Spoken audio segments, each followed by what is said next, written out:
Do you hear me? Yeah, everything is in order now. I'm so happy to be here on this famous stage, talking about behavior science, emerging field in our profession, and glad that I'm not the only speaker who touched upon this topic on this event.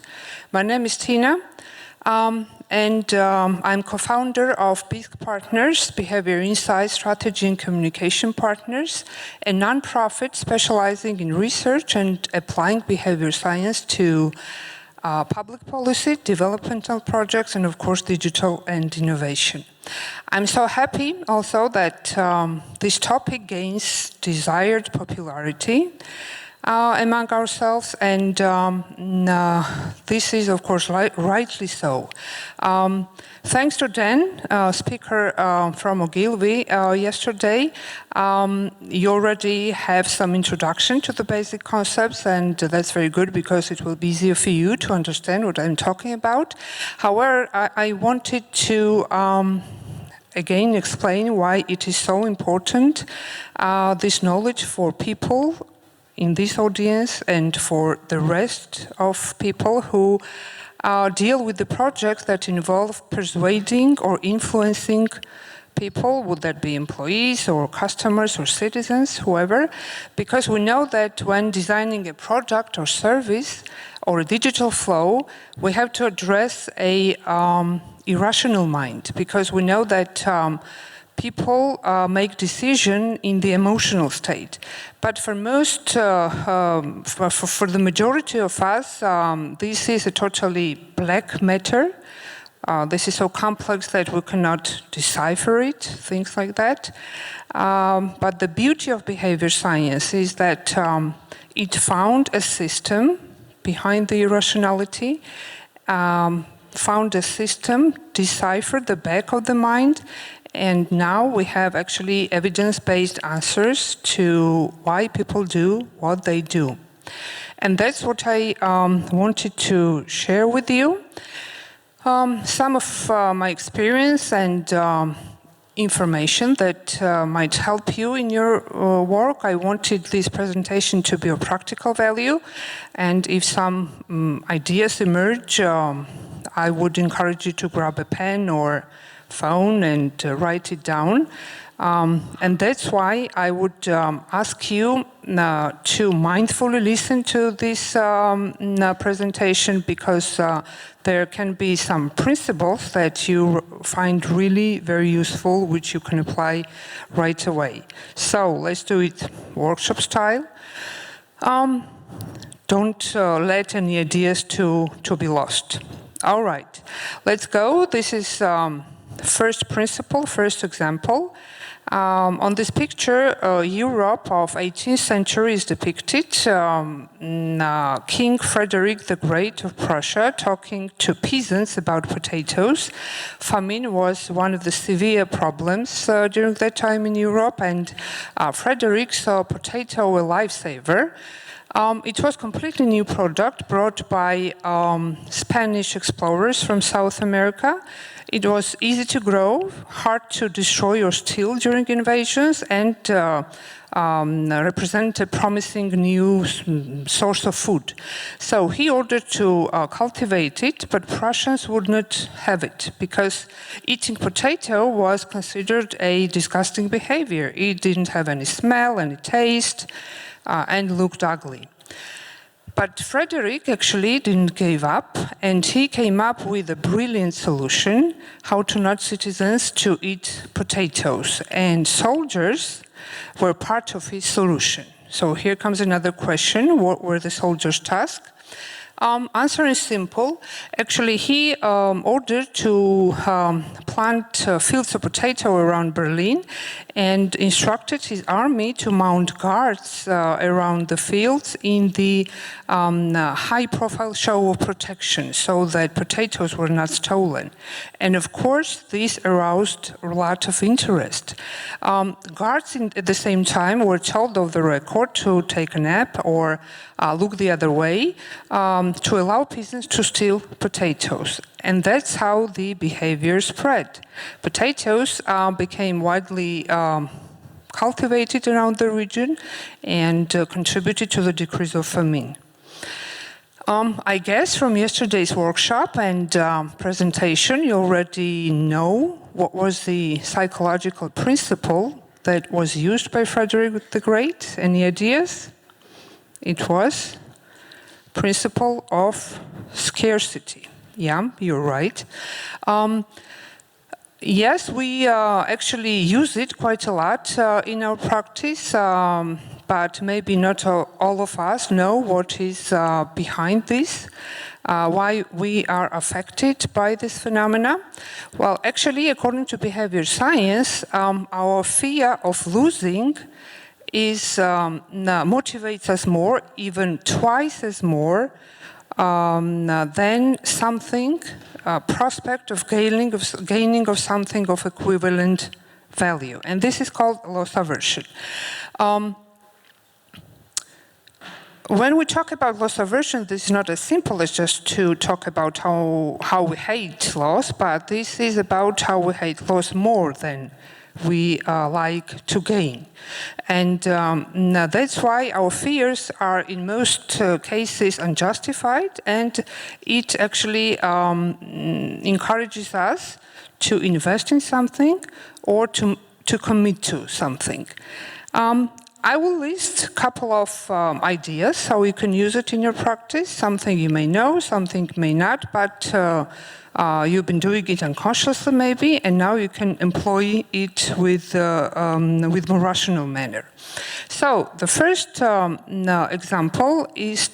first advice is to limit time and quantity. In this example, the time for which the deal is available and products are presented to be scarce. Another rule, so to say, another tip, is to limit inclusion. In this example, a number of sellers are limited and they must participate by invitation. And this also creates the sense of exclusivity, which also enhances motivation. Third rule, to limit information. In this example of Urban Outfitters, the information about new products and promotions are first distributed through the newsletter to the subscribers, and the latest research on email newsletters distribution confirms that the desire to be better informed than others is the force to be subscribed. So, in summary, this is my favorite example of 11,000 Club, a website which was announced. Nobody knew what was it about. The only information was that only 11,000 people can participate, and people signed up within hours. However, they didn't know what was it about, but they wanted to participate. The only reason was that the number of participants were limited. It still exists, though. And in summary, you can use loss aversion either to urge your customers to do something right now, to start a process or close a deal right now without a delay, or to increase perceived value. In this example of fine dining, where meals are presented on a large plate, so that ingredients are so rare that it is perceived that it should be expensive. All right? So, exclusivity, limited time, quantity, and information, and urging clients to act. Here comes another question, which also relates to loss aversion. Yeah, I guess all of us have some clothes in our closet we don't use, but we're so attached to them that because of loss aversion, we cannot throw them away, right? According to statistics, 80% of clothes in our closet we wear only once or twice in a lifetime, but we still keep them. Some even go further. This is how extreme it can become. A psychological disorder, very hard to cure, where unused items pile up in the apartment or somewhere, and it deteriorates the quality of life of a person. But some brands actually made good sense of it and established their business model totally on this bias. IKEA is a prominent example. And the bias was even named according to the brand. IKEA effect, that's the name of the bias, but in the words of behavior science, the endowment effect. Endowment effect works out of two main reasons.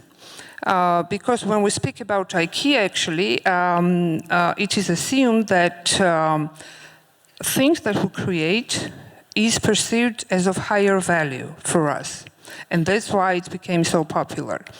There are two reasons to that. One is a psychological need to feel competent. Of course, it goes without saying that we feel like to know what to do, to tackle the obstacles that come up in the process.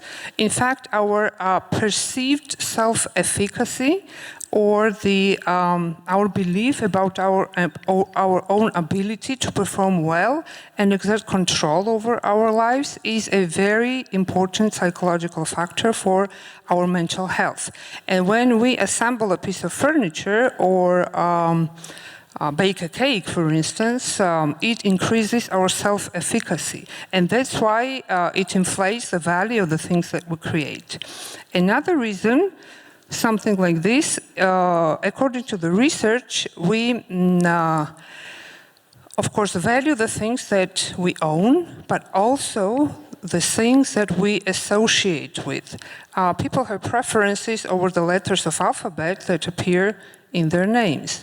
And we actually believe that our child is the best and the most beautiful person in the world. That's because of this. And that's why our perception of the things that we create is perceived by us as of higher value or more important. So, how you can use it in your practice? Again, several examples. The first one is do-it-yourself ideas, allowing customers to invest some effort, even minimal effort, to design something or make something by themselves. Night by You initiative, which is quite successful, which allows customers to design sneakers by themselves. Linked example, which actually clients can customize gift boxes according to the flavors of their choice. Curated profiles. It is actually not just creating a profile or collecting demographic information from a customer, but do it in a smart way, like for instance, BISC, cosmetic box company, is doing. Customers during the onboarding process are asked to pick brands according to their preferences and skin tone, etc. And so after the box is received, it is perceived as a box 100% designed by a customer, right? Lists, curated lists. Of course, Netflix pops up to mind. According to statistics, we spend 30% of our time on the Netflix site browsing and picking what to watch. Picking the shows and putting in our list to watch later. And of course, Netflix does it intentionally because they know that it augments the sense of ownership. Avatars. In the gaming environment, especially according to the research, avatars that users associate themselves with is created by themselves, significantly influences loyalty rates. Yeah, we know that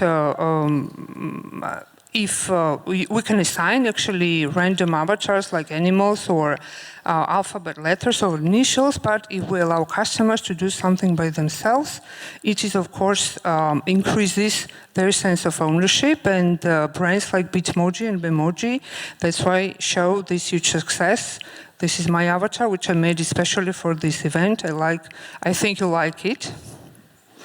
And summary again. Usage of endowment effect or IKEA effect, if you will, do-it-yourself ideas, profiles, lists, identities. I'm sure you have some ideas already. Yeah, actually what I have talked before now is all about creating friction in the process, allowing customers to stop and do something intentionally. But if done wisely, actually, it of course helps you, as we said, to engage customers, make them happy, and increase your loyalty rates. But wisely is a very important word here, because we have to be cautious, very careful in this, because we'll talk now about another bias, and it also relates to all of the things that we talked. You've seen this picture quite a lot of times. We'll know that we always take the path of least resistance. We want to do things in the shortest and simplest way possible. But why it happens? Why is our brain wired to do things with minimal effort? Yeah, as you've heard yesterday, about the two systems actually described by Daniel Kahneman, and this is a quote from the book Thinking Fast and Slow, where he describes these two systems. For those who did not attend yesterday's speech, I will explain briefly. Slow system, which is deliberate system, like when you have to multiply 3-digit figures. It's hard. And another system, fast or semi-automatic, answer comes easily, like 2 times 2. And it appears that psychologically and also physiologically, it is our natural way of doing things without or with minimal effort, with 0 effort if possible, and if no thinking is involved, even better. We know that if we design a flow which is 100% intuitive, then our chances of success are really, really very high. And I have actually came to the holy grail of the behavior science, Its Majesty default bias, because we use it quite a lot in our work. And I wanted to tell you 4 out of many reasons why it happens. Actually, as you probably know, 96% of customers do not change the preset options, and they would like to stick with these options. Because this is our strong tendency to stay in the status quo, this is first, and the second, defaults actually help customers to not to make any choice.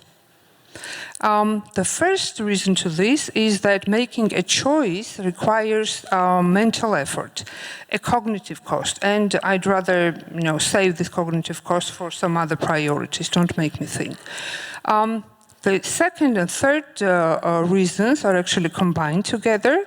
The one is our tendency, as I said, to stay in the status quo, no matter what, because making choice is difficult, and making choice or changing something always implies some anxiety, some unknown things. I don't know what I might lose. So our increased sensitivity to losses, of course, people prefer to stay in the preset option. And fourthly, since it is already preset, somebody decided it, so it might be a good decision. This is a demonstration of social norm or social proof.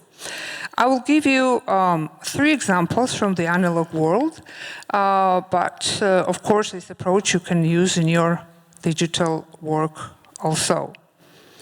The first one is this brilliant behavior intervention, which refers to use of iodine, which is very important for our bodies, but from the food we don't get enough supplement.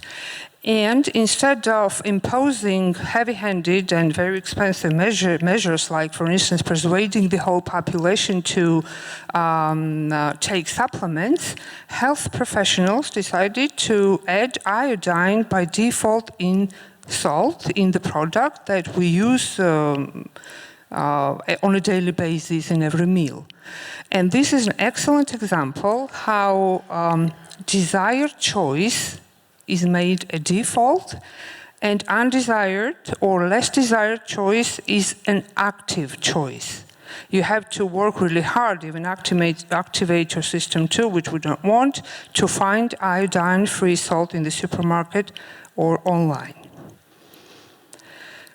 Second example, how United Kingdom government increased participation in the pension schemes. Before this change, workers were asked to make a choice to subscribe to the pension scheme or to opt in the system. And after the change, government decided to automatically enroll the whole population. And if somebody decided, they could opt out. This is a system, the approach that we're using in Georgian pension system also. And as you see, participation rate doubled. It is maintained after that. And the last example of very simple intervention, how again UK government increased number of people who pay taxes in full. Before the experiment, citizens were receiving messages with the link to the homepage of the tax authority, and they had to browse the site and find the form to submit. And after the experiment, they received a message which sent them directly to the link of the form. Yeah, you think that this is very simple, but it actually increased the rate of tax collected from 19 to 23%, which is, of course, millions of pounds in tax collected.